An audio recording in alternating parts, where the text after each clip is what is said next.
Faz uns meses eu estava escutando um podcast com um rabino e o entrevistador perguntou a ele sobre como teria acontecido o episódio em que Moisés abriu o mar para que o povo de Israel atravessasse a pé enxuto.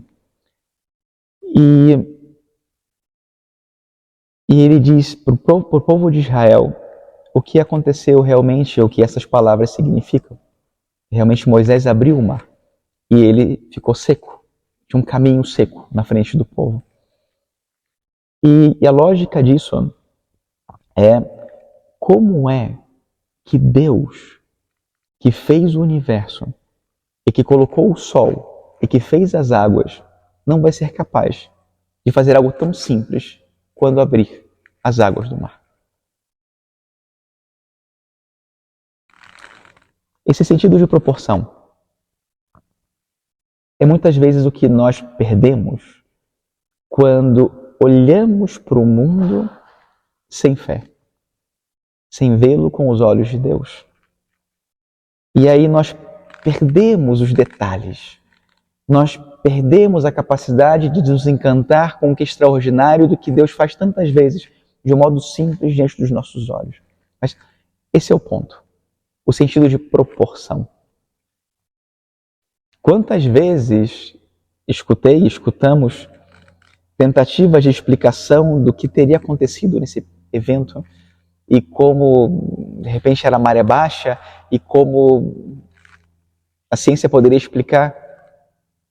Bom, quem sabe o que aconteceu? Mas o fato é que o sentido de proporção de Deus muitas vezes se esconde aos nossos olhos quando nós tentamos explicar tudo da nossa perspectiva.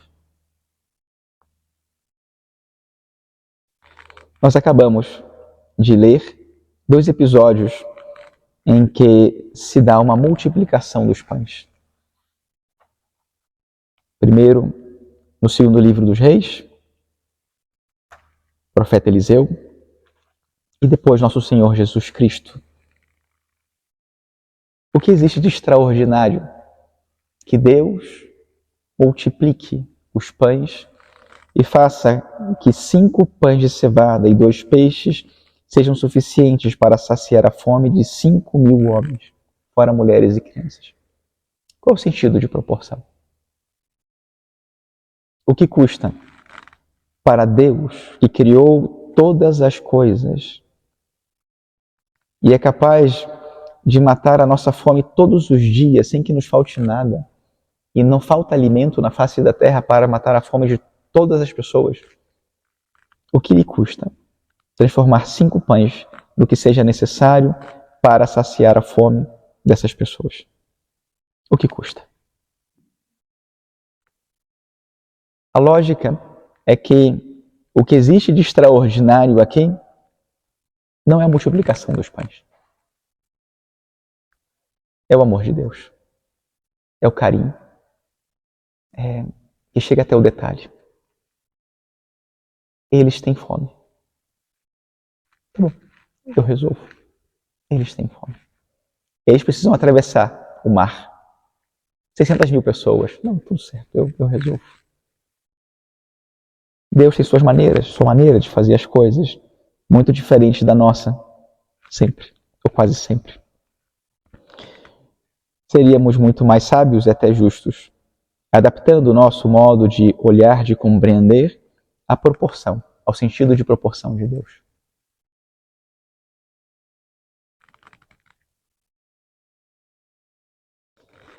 No domingo passado, nós contemplávamos Jesus Cristo como o pastor e as ovelhas, o povo de Deus como ovelhas sem pastor. E Jesus Cristo, que apesar do cansaço, atende ao povo. E agora, uma semana depois, seguimos um pouco a mesma lógica, embora contemplávamos São Marcos e agora João. Mas é um cenário parecido, de um povo cansado e de um Deus preocupado por seu povo. E sai ao encontro. é um pastor.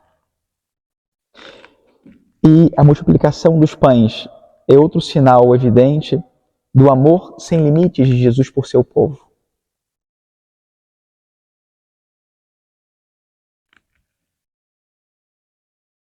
Os cestos são como que esse sinal de um amor que transborda de tal modo que é capaz de encher o nosso coração e nunca para de transbordar.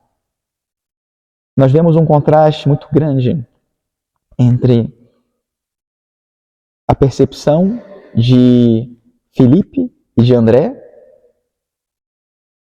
depois o que aquele menino pode oferecer, que ele traz na sua bolsa, e o que Deus pode fazer com o pouco que nós temos.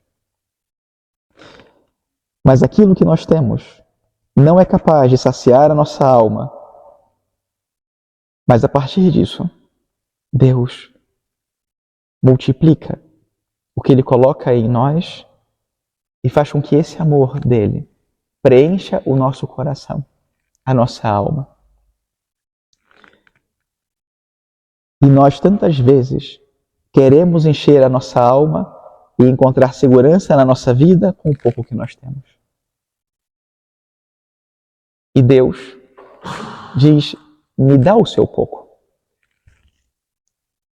Não faz muito tempo nós celebramos a solenidade do Sagrado Coração e lembrávamos também, pelo menos na celebração, eu estava lembrando como foi esse encontro entre Santa Catarina de Sena e Jesus, quando ele aparece para ela e fala para ela, me dá o teu coração. E ela fala, tá bom, pode pegar. Então ele coloca a mão dentro do peito dela e retira o coração e deixa um vazio. No dia seguinte, ele volta e fala, agora que você me deu o seu coração, eu vou te dar o meu. E coloca o coração dele dentro do peito dela. Jesus só quer os nossos 5 pães, que não servem muitas vezes para nada, ou servem muito pouco. E o amor dele é o que faz multiplicar não tanto o que nós temos, mas o fruto, mas o valor da nossa vida, dos nossos dons, para que esta vida se torne também, nas mãos de Deus, a multiplicação do seu amor no mundo. Para que o mundo, que não consegue ver mais que 5 pães, experimente em Cristo a saciedade que só o seu amor pode oferecer. E se essa saciedade for real na nossa vida, então isso pode ser um sinal para as pessoas que nos rodeiam de que o bom pastor está entre nós.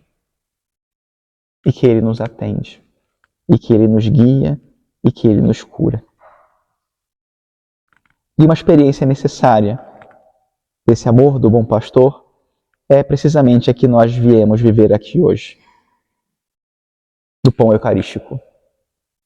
Toda a missa é uma multiplicação dos pães. Né? Uma multiplicação real dos pães. Cada hóstia consagrada se torna o corpo de Jesus. Cada uma delas. Um milagre muito maior do que a multiplicação dos pães. Os pães que os discípulos receberam no deserto só pôde saciar a sua fome durante aquele dia. Mas nós recebemos aqui um pão que pode saciar a nossa alma para a eternidade. Porque o amor de Cristo é sem limites.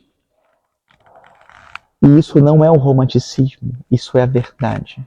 É real. É um amor que é real. Porque para que Jesus oferecesse aos discípulos o seu corpo e o seu sangue, ele teve que oferecer a sua vida. É esse seu amor, entregue ao Pai por nós na cruz, que multiplica o alcance que tem a sua ação no mundo ao longo de toda a história e faz com que hoje nós possamos uma vez mais nos encontrar com Ele e receber do pão da vida, o único que pode realmente saciar a nossa alma. Aqui a gente vê o que nós comentávamos antes também durante o retiro, porque ao pronunciar aquelas palavras, este é meu corpo e este é meu sangue, aquelas palavras antecipam a realização da promessa do sacrifício de Cristo na cruz, como que se já não houvesse volta atrás. Agora já aconteceu, nas palavras e depois no Calvário. Nós temos a graça de crer porque tudo já aconteceu, mas precisamos crer que continua acontecendo. E hoje acontece uma vez mais na nossa vida ao receber o corpo e o sangue do Senhor, que multiplica em nós os efeitos da sua graça. E por isso, em toda Eucaristia, em toda ação de graças, nós deveríamos crer nessas palavras, primeiro de Jesus, este é meu corpo, este é meu sangue, crer no poder de Jesus que multiplica os dons, multiplica a graça, multiplica o seu amor em nós.